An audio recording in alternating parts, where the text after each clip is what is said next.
Our label is Fever Fish.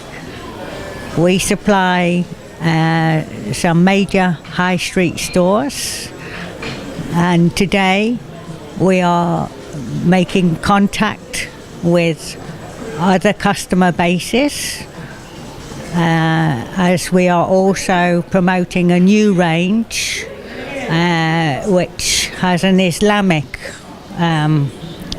interest, and we've already met customers here that are interested in our new range, plus the range that we're running anyway.